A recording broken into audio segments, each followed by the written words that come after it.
I think it's very damaging, their whole position. Companies have four sets of stakeholders. There's their shareholders, there's their clients and customers, there's the people who work for the company, and there's the communities in which they operate and do business. And the old school way of doing business is all about chasing the dollar and getting the numbers this quarter and giving returns to the shareholders. And I know that companies have legal obligations to their shareholders, but the truth is, if you want to give a good return to your shareholders and build an amazing long-term business and brand, you do it by caring for your people, by caring for your clients and customers, and by actually making a difference to the world and the communities in which you exist and operate as a business. That's at the heart of branding. And for a company to come out and make a statement about people are going to have, less disposable income because we're now funding people with disabilities and therefore that's going to affect their profits is just the most woeful thing a company can say. And what's great about social media is that people have the power to express and to react to that comment, which is exactly what we've seen. Now, we've seen a very instant reaction and very forcible reaction to this. Do you think that will translate, though, into long-term damage, or is this the kind of thing that will eventually blow over? I think it will translate into long-term damage. It's a different world we live in. People's expectations of business are different. People expect business to behave in a benevolent way, in a way that's more caring, in a way that's more generous. And I think, you go and speak to the average person on the street any day of the week and you ask them about big business. How do you feel about big business? And basically the vibe is, they're just in it for themselves. That's the message.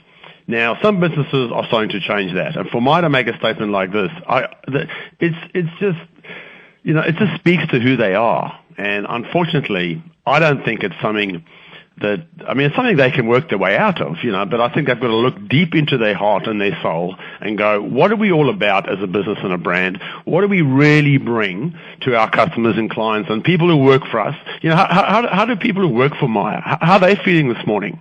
It's like, are they walking tall and feeling proud? What's staff morale like today at Myer?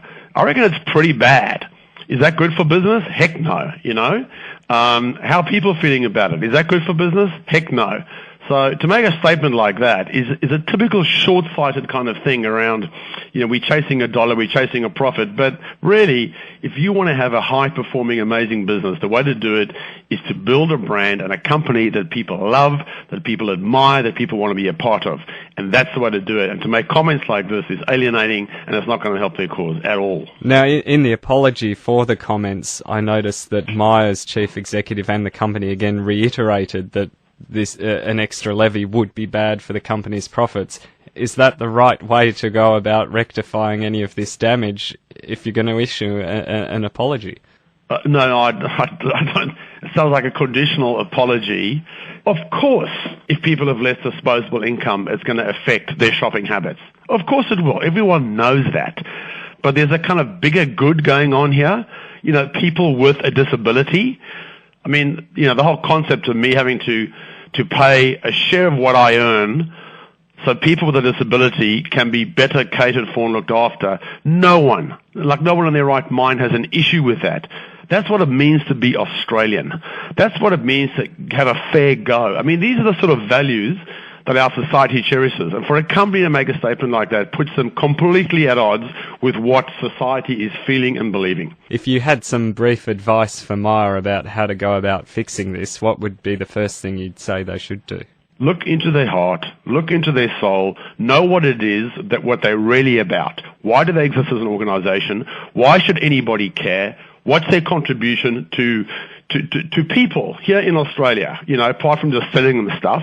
What's their contribution? How do they make a difference in Australia to Australians? The people who work for them, clients, customers, communities, and all that. That's where I would start interrogating it and getting clear around that. And it starts at the top. It's a leadership thing. Like the CEO of Myer, is he there just to make another buck? Or when he lies in bed at night thinking about his life and what he's achieved and his whole life purpose, is there a deeper purpose? Why does he come into work every day? To do what? Just to sell shit? Or to make people feel special? Or to give people an experience that makes them feel better? Or what is it? And you've got to get that truth. And when you've